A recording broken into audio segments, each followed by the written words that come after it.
Hey guys, in this video, I want to talk to you about condos and assessments and insurance and things of that nature. When you're buying a condo, you want to know what you're buying into, right? You need to know the liability that you're about to bring onto yourself when it comes to the HOA board and assessments, um, condition of the building, um, for both those reasons, for assessment reasons, for insurance reasons, because assessments are one of two kinds. They're either or really three.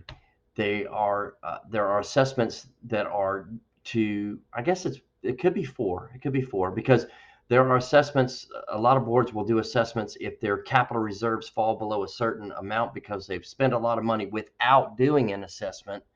So they will put that money back in the coffers, if you will, by assessing everybody to bring that money back to where it needs to be, so that the they have a healthy reserve account. Um, you're going to have assessments for major projects that need to be completed to the building. And this is why you want to take a really good look at each one of these buildings. We want to look at the exterior of the building. We want to look at the things that are very expensive, the elevators, the balconies. How do the balconies look? Are all the railings, do they look like they are in sad shape and are going to need to be all replaced soon? Um, Windows, doors, sliders, are all of those things in terrible shape? Do they look like they need to be replaced really soon? Stairwells and the railings on the stairwells, the exterior coating on the entire building, is it dirty and are parts of it coming off in places? Are there bubbles? Are there places where the concrete is discolored and rusty? That means the rebar underneath there is rusting. Something is going to have to be done to those types of problems at some point. And you kind of don't want to be on the musical chairs when the music stops, when those assessments need to be levied, because it's not fun. So there's a whole bunch of things to think about when it comes to assessments. But the the the most important thing is to check out the building and see, make sure that it doesn't look like it's on the precipice of falling down, right? It's okay if you could tell, oh, it's got a new roof and the balconies were just replaced, and about 6 years ago the sliders and the windows have all been replaced and stuff like that. And perhaps they need to do some maintenance to the elevators. That's not that big a deal. But what becomes a bigger deal is when multiple things look like they may need to happen in the next, who knows how many years, 5 years or something. Um, and it's even worse when there are lots of things that need to happen. And what can force an HOA into making a major assessment is insurance. Okay, if the insurance company comes out to do a reassessment and they determine that the roof needs to be replaced and the coating on the building has got to be replaced to protect their investment, or not their investment, but to, so that they're not going to pay out huge claims when the next storm rolls through.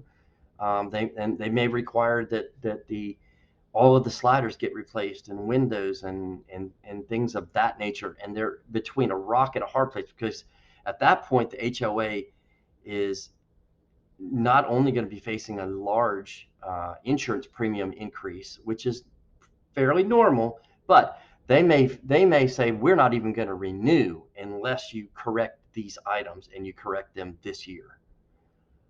That is a situation you do not want to get into, where there is a massive assessment.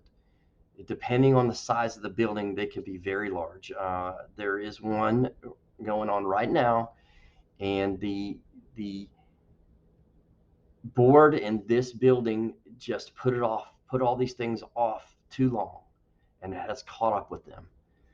The name of these condos is Summer House at Romar Beach. They are facing not one but two $90,000 assessments per owner. That's up to $180,000 in assessments. You do not want to be caught in a situation where you've paid top dollar, or near top dollar, and then have to turn around and pay assessments like this. You do not want that to happen. So that is why it's critical to do homework, and we do it as well. But I suggest that you back us up and we back you up, etc., to make sure that we don't pick a complex that might fall victim to this. Now, so we can look at the exterior, we can look at the condition of the items that we've been discussing, and see how they look to us, you know, via our eyeballs. But we can also go back through the record and look at the minutes for annual meetings and budgets and projects and all of those sorts of things to determine when it was that they had work done on this property. Therefore, we can make a pretty good um, guess at how much work is left to be done, or when will we need to do something like that in the future, in the foreseeable future. Everything is a best guess with this kind of stuff in condos. But if a lot of this, if the let's say the roof was replaced and the balcony railings and the doors, and windows and sliders were all been replaced in the last 5 years, let's say, um, and the elevators were just serviced last year, well, guess what? We're going to feel real good about the possibility of assessments. Now, there are almost always assessments for insurance adjust for premium increases. If the board does not have enough money, and didn't take a look at it, or they didn't um, put away enough money to account for the increase from one year to the next, then there's going to be an inevitable shortfall. And those are very common throughout the beach, from anywhere from 2 to 3,000, all the way up to $6,000-7,000 per owner per year. Especially after big storm events like we had Sally 3 or 4, 2 or 3 years ago. So um, those are other reasons for assessments. Those can kind of be counted on, though. That's just the nature of owning a condo down here, and that's really not that big a deal when you kind of factor it into to everything else that's involved in a condo, both on the investment side and the revenue generation side. So um, that is pretty much all I wanted to talk about with assessments and insurance. We just need to acknowledge them. We need to know that their possibility of them uh, coming out um, is good. If there's any that are on the horizon, we definitely want to know about it before we come up with our offer, because we can structure our offer around that. In some cases, we can negotiate to have have the seller pay for the assessment, even if it's not been voted on, or if in some cases it's been voted on but it's not due for several months.